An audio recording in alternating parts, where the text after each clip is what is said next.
উমর রাদিয়াল্লাহু তাআলা আনহু, যার উপাধি ফারুক, সত্য মিথ্যার পার্থক্য নির্ণায়ক, ইসলামের দ্বিতীয় খালিফা, খুলাফায়ে রাশিদার দ্বিতীয় জন, জান্নাতের সুসংবাদ প্রাপ্তদের অন্যতম।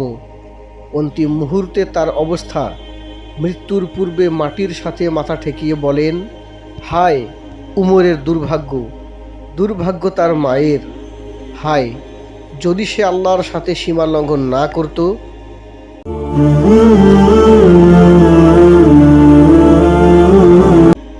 আবদুল্লাহ ইবনে জুবাইর রাদিয়াল্লাহু তাআলা আনহু বলেন, যেদিন উমর রাদিয়াল্লাহু তাআলা আনহু আহত হলেন, সেদিনের মতো কষ্ট আমি আমার বুঝ হওয়ার পর আর কখনো পাইনি।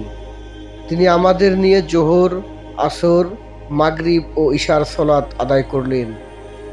মানুষকে উত্তম অবস্থায় রেখে গেলেন তিনি, কিন্তু ফজরের সালাতে আমরা অপরিচিত কারো তাকবীর শুনতে পেলাম। তিনি ছিলেন আব্দুর রহমান ইবনে আউফ রাদিয়াল্লাহু তাআলা আনহু। অতঃপর যখন আমাদের সালাত শেষ হলো, বলা হলো আমিরুল মুমিনিন আক্রান্ত হয়েছেন। যখন মানুষজন সালাত শেষ করল, তিনি তখন রক্তাক্ত অবস্থায় ছিলেন। ফজরের সালাত তখনও আদায় করেননি। আমি তাকে বললাম, হে আমিরুল মুমিনিন, সালাত সালাত। এ শুনে তিনি বললেন, আল্লাহর শপথ, কোনো বুদ্ধিমান মুসলিম সালাত ত্যাগ করতে পারে না, অর্থাৎ নামাজ ত্যাগ করতে পারে না। তিনি সালাতের জন্য লাফ দিয়ে উঠতে চাইলেন, কিন্তু এতে তার ক্ষতস্থান থেকে পুনরায় রক্ত ঝরা শুরু করে। তিনি বললেন, হে মানব সকল, এই আঘাত কি তোমাদের মধ্য থেকে কেউ করেছ? আলী রাদিয়াল্লাহু তাআলা আনহু তখন তাকে বললেন, আল্লাহর শপথ, আমাদের প্রাণ আপনার প্রাণের জন্য উৎসর্গিত, আমাদের রক্ত আপনার রক্তের জন্য উৎসর্গিত। আপনার আঘাতকারী সম্পর্কে আমরা এখনো জানতে পারিনি।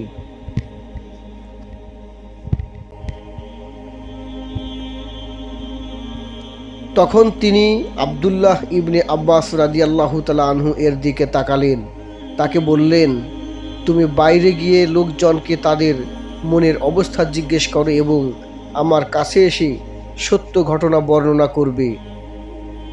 ইবনে আব্বাস রাদিয়াল্লাহু তাআলা আনহু বের হলেন।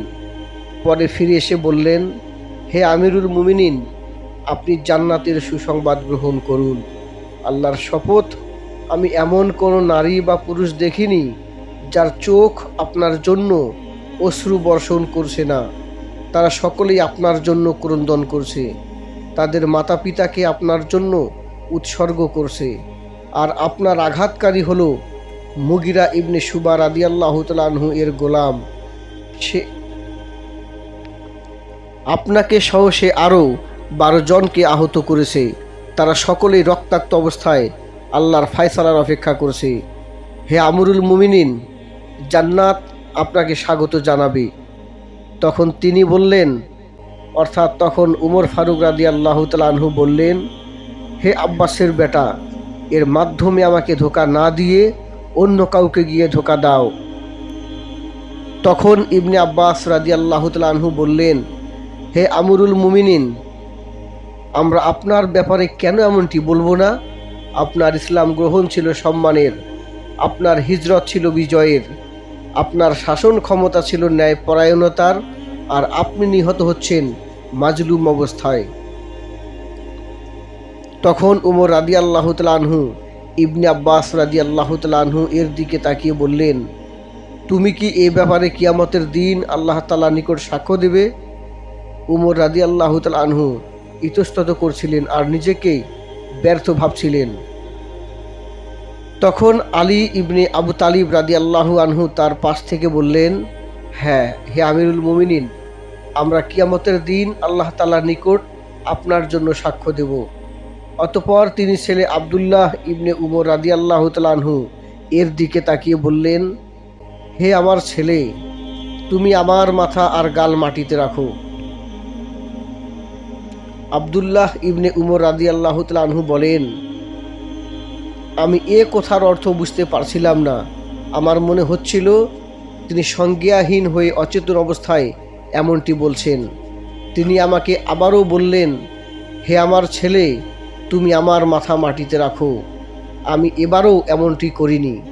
তখন তিনি তৃতীয়বার আমাকে বললেন, তোমার মা ধ্বংস হোক, তুমি আমার মাথা মাটিতে রাখো।